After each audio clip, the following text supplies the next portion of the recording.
Hello student, आप सभी का study with Satyabhama Singh YouTube channel में स्वागत है। जैसा कि आप सभी जानते हैं, काफ़ी ज़्यादा स्टूडेंट हैं, इनको टेंशन है कि रिज़ल्ट कब आएगा, कितनी सीटें बढ़ेंगी, नॉर्मलाइजेशन में कितने मार्क्स कम होंगे। तो अभी तक क्या रहा है आपका जो व्यापम है, ईएसबी जिसको कहा जाता है, क्या उसने एक्शन लिया है? देखिए रिज़ल्ट कब आएगा, इस पर काफ़ी ज़्यादा स्टूडेंट हैं जो आपके परेशान हैं कि मैम रिज़ल्ट कब आएगा।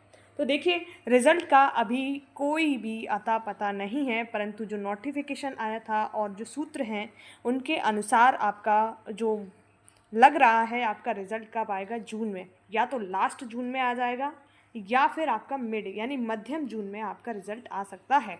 ठीक है, नेक्स्ट बात करते हैं अपन नॉर्मलाइजेशन में क्या होगा। तो नॉर्मलाइजेशन में आपको सभी को पता है, जिन लोगों ने व्यापम का या ईएसबी का एग्ज़ाम दिया हुआ है, नॉर्मलाइजेशन में ये तो आपके 6 से 7 मार्क्स बढ़ते हैं या माइनस यानी कम होते हैं, प्लस माइनस दोनों होते हैं। प्लस माइनस दोनों होने का क्या फॉर्मूला है उसका आपको पता है क्या फॉर्मूला है? देखिए आपका जब पेपर टफ है, अब ये हमें कैसे पता चलेगा पेपर टफ था या सरल था, ये आपका व्यापम नहीं बताता है, परंतु जो पेपर टफ होता है उसमें मार्क्स इंक्रीज़ हो जाते हैं यानी बढ़ जाते हैं, और जो कम होता है उसमें मार्क्स कम हो जाते हैं। ठीक है, तो ये सब चीज़ें आपका है। अब पदों में वृद्धि कितनी होगी इतना देखते हैं, सीटों में इजाफा कितना होगा। ठीक है, तो जो सीट हैं आपकी कितनी बढ़ सकती हैं, जैसे कि अभी आपको सभी को पता है कि आंदोलन किया गया था भोपाल में, एक महिला पर्यवेक्षक स्टूडेंट जिन्होंने एग्ज़ाम दिया था और कुछ सर वगैरह लोग थे, उन्होंने कहा था कि हमारी सीटें कितनी की जाए, 2000 की जाए। ठीक है, उनने कहा ठीक है हम इस पर विचार करेंगे, ये कहा था, बढ़ाने की नहीं बोला था। ठीक है, क्या बोला था? विचार करेंगे। विचार करेंगे यानी कब करेंगे, कुछ अता पता इनका नहीं है कि विचार ये लोग कब तक करेंगे।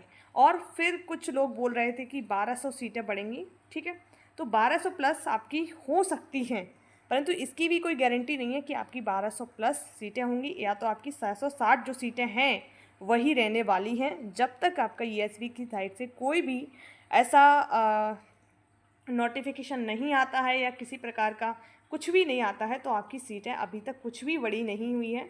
तो बढ़ाने के लिए हमें फिर से भी आंदोलन करना पड़ सकता है आपकी सीट बढ़ाने के लिए, परंतु व्यापम का जो रूल है, मतलब जो आपका एक तरह से बोल सकते हैं जो फितरत होती है ना, वो वही है कि आपके सामने तो वो बोलेगा कि हाँ हाँ हम सीट बढ़ा देंगे, परंतु जब आप वहाँ से आ जाओगे, आप आंदोलन समाप्त कर दोगे, फिर वो वही जो उसका पुराना रुख है उसी को कंटिन्यू करता रहता है। ठीक है, ये व्यापम का आपका देखा होगा आपने हमेशा व्यापम को कि कैसा है व्यापम आपका। एक कमीशन बना दिया है सरकार ने, एक बॉडी बना दी हुई है, परंतु उसे एग्ज़ाम कराने का एक लहजा नहीं है, यानी किस तरह से एग्ज़ाम कंडक्ट करना चाहिए, कब रिज़ल्ट देना चाहिए, कुछ अता पता ही नहीं है। साल साल भर तक आपके रिज़ल्ट नहीं आते हैं इसके।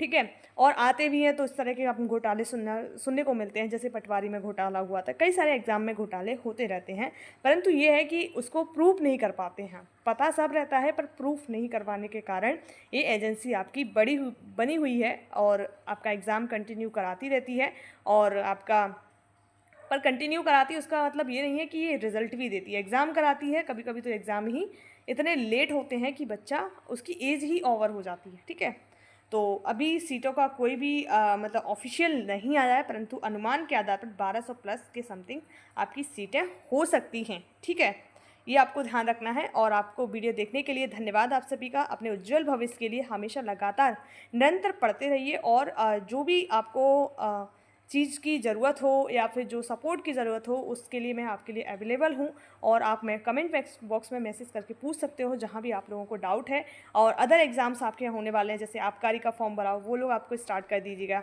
और आपका रेलवे है वहाँ पर भी आप लोग एग्ज़ाम की अच्छे से तैयारी कर सकते हैं रेलवे के लिए, और अच्छे से अपना एग्ज़ाम दीजिए, पूरे मेहनत से दीजिए, क्योंकि मेहनत करना हमारे हाथ में, रिज़ल्ट देना ये एजेंसियों के हाथ में, यानी जो एग्ज़ाम कराने वाली अथॉरिटी हैं उनके हाथ में है। तो जय हिंद, जय भारत, अपना ध्यान रखिए, all the best. Channel subscribe नहीं किया तो कर लीजिए, इस तरह की वीडियो आपको मिलती रहे ताकि